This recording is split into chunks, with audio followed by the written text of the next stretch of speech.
E aí, pessoal, aqui é o JP e agora a gente vai para a última parte do nosso assunto de unidades de medida e conversão de unidades. Bom, nos vídeos anteriores a gente falou sobre notação científica, sobre massa e volume. Agora a gente vai falar de mais duas grandezas também muito importantes para a química, principalmente nesse comecinho aí do nosso estudo de cálculos químicos, a gente tem que ter uma noçãozinha do que são essas duas que faltam, que são temperatura e pressão. Bom, então vamos lá. Falando primeiro sobre temperatura. O que é temperatura de um corpo? A temperatura nada mais é do que uma medida do grau de agitação das partículas, das moléculas que eu tenho da minha substância. Tá? Então, quanto mais agitadas elas estão, maior a temperatura delas. E como que a gente mede esse grau de agitação? No sistema internacional, utilizamos o Kelvin, representado por K maiúsculo, tá? Inclusive chamado aí de escala absoluta de temperatura, ok? Bom, e aí nós temos três escalas que acabam aparecendo bastante aí nos nossos exercícios. São elas: a escala Kelvin, que aqui eu vou representar por TK, a escala graus Celsius, representado por TC, e aqui TF representa a escala em graus Fahrenheit. Muito cuidado, porque eu não falo grau Kelvin, é só Kelvin, tá? E diferente das outras grandezas que a gente está vendo aqui nesses vídeos desse assunto, eu não posso utilizar a regra de 3 para fazer conversão de temperaturas. Eu tenho que usar essas fórmulas aqui, tá? Porque não dá certo fazer por regra de 3, tá certo? Então, se eu quero transformar Kelvin em Celsius, eu tenho que usar essa primeira aqui, no caso. Temperatura em Kelvin é a temperatura em graus Celsius mais 273. Já para transformar Fahrenheit em graus Celsius, a medida em graus Fahrenheit é 1,8 vezes a temperatura em graus Celsius mais 32. Vamos ver aqui alguns exemplos. Então, trouxe aqui 4 itens para a gente fazer. Primeiro, graus Celsius em Kelvin. Bom, substituindo na fórmula, como ele já me deu Celsius, ele quer Kelvin, então eu quero descobrir TK. Então, TK é 27 mais 273, ou seja, TK é 300 Kelvin. Feito o nosso primeiro item, ok? Lembrando que na química acaba aparecendo muito mais transformação Celsius, Kelvin e vice-versa, tá? Fahrenheit aparece bastante aí na física, mas pode aparecer em algum exercício nosso também da parte de química. Bom, 20 graus Celsius em graus Fahrenheit. Vamos utilizar aqui essa parte de baixo. Como ele pede graus Fahrenheit e me deu graus Celsius, eu vou descobrir TF com o valor de TC. Lembrando aqui que a gente tem uma multiplicação e uma soma. A gente começa fazendo sempre a multiplicação, ok? Então, 1,8 vezes 20 vai dar 36, mais 32, então chegamos em 68 graus Fahrenheit.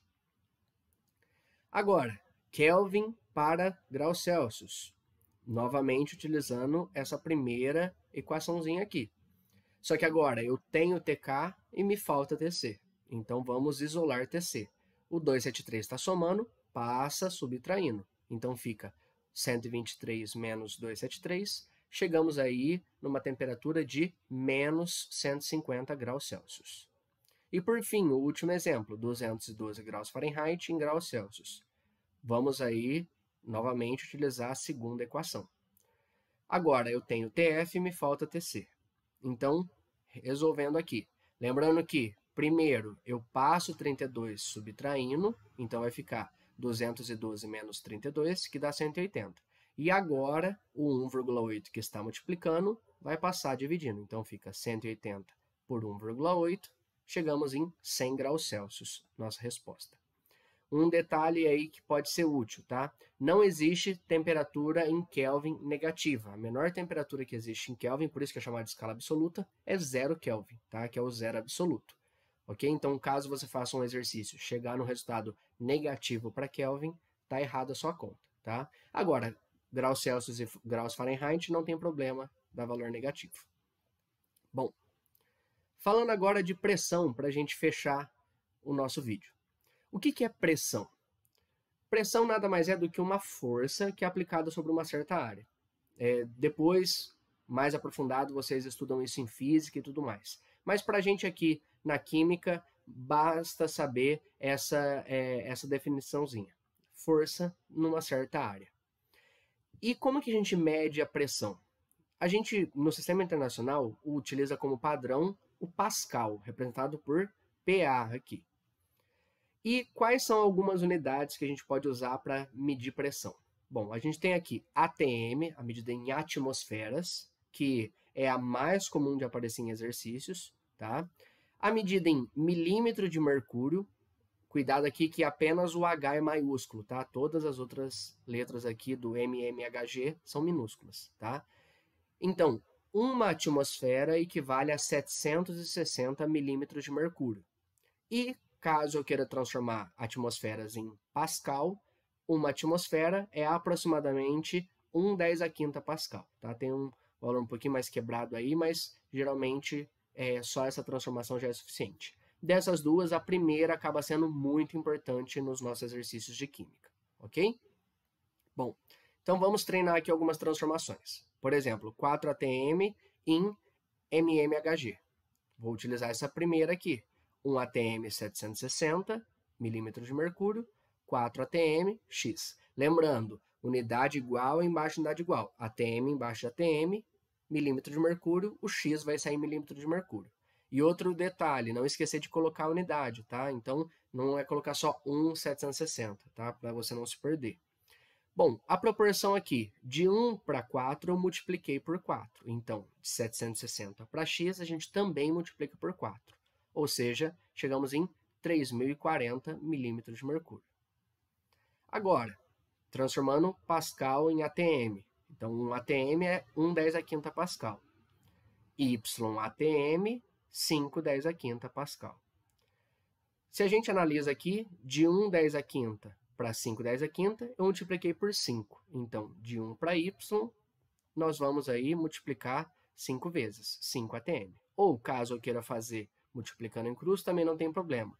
Como eu tenho 10⁵ em cima e 10⁵ embaixo, cortamos as duas potências e fica 5 por 1, que dá 5. Ou seja, a resposta final, 5 ATM.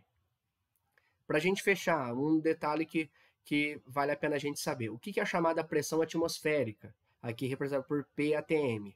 Pressão atmosférica nada mais é do que a pressão que o ar que está sobre as nossas cabeças, essa coluna de ar, essa pressão exercida por essa coluna sobre as nossas cabeças. Tá? Então, quanto mais baixo você está, maior essa pressão. Por quê? Porque eu vou ter uma coluna de ar maior sobre a minha cabeça. Então, a gente compara, por exemplo, na praia, no nível do mar e no alto de uma montanha, a pressão no nível do mar vai ser maior do que no alto dessa montanha, já que tem mais ar sobre a nossa cabeça.